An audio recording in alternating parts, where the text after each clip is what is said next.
Noël Sa Moulio Milimono est inscrit au département génie civil dans une université privée. Mais c'est seulement cette année qu'il entame véritablement la formation dans ce domaine pour lequel il a renoncé à une bourse au Maroc. Il a dû consacrer la première année à l'apprentissage de la langue. Nous sommes venus apprendre le turc, la langue parlée en Turquie. Donc, pour l'apprentissage de la langue, nous n'avons pas rencontré de difficultés majeures, moi personnellement, puisque la langue turque a la particularité de se lire comme elle s'écrit et de s'écrire comme elle s'entend. Donc, vous écrivez comme vous entendez, vous lisez comme vous voyez, à peu près à l'image un peu différente du français où il y a certaines tournures qu'il faut apprendre.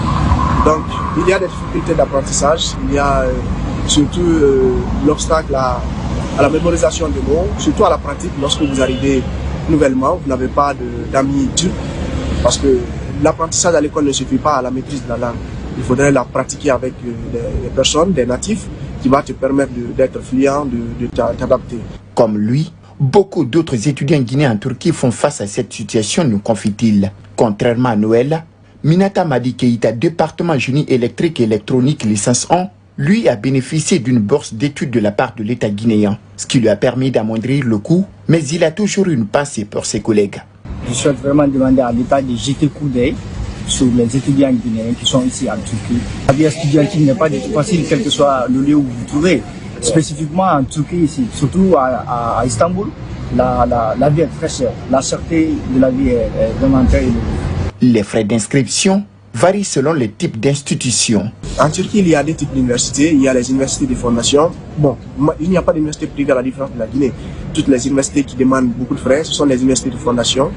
Donc, il y a aussi les universités publiques. Pour les universités publiques, majoritairement, ce n'est pas plus de $1000, c'est-à-dire 8 millions, un peu plus de 8 millions par an, quel que soit le département.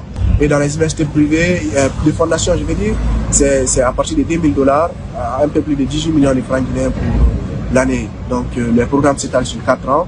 Et à Istanbul, la vie est un peu plus chère par rapport aux provinces. Dans l'ensemble, ces étudiants s'accordent sur la qualité de la formation et les équipements mis à leur disposition dans les universités. Ils comptent servir la Guinée au terme de leur cursus. Pas lent, visage serré, c'est dans cette atmosphère que l'association des fondateurs des écoles privées de Guinée a animé la conférence de presse. À l'ordre du jour, l'harmonisation des cours d'inscription et de réinscription. Ces responsables d'école dénoncent une décision unilatérale prise par le ministère de l'enseignement préuniversitaire et marquent leur opposition catégorique. Non seulement je finis par ça que la note est venue tardivement, ensuite elle n'est pas consensuelle comme on le note, je vous ai décrit le cheminement, et nous souhaitons qu'il n'y ait pas de problème au niveau des écoles privées parce que nous ne sommes pas habitués à ce genre de problèmes. Pour eux, certains parents ont déjà payé les tarifs fixés avant même la décision. Une autre raison, les écoles qui font payer plus de 150 000 francs guinéens se comptent au bout du doigt. Mais maintenant, une école où les frais d'inscription étaient à 15 000, le ministre dit tu peux aller jusqu'à 100 000, 150 000. Qu'est-ce que vous voulez qu'on fasse? C'est une autorité.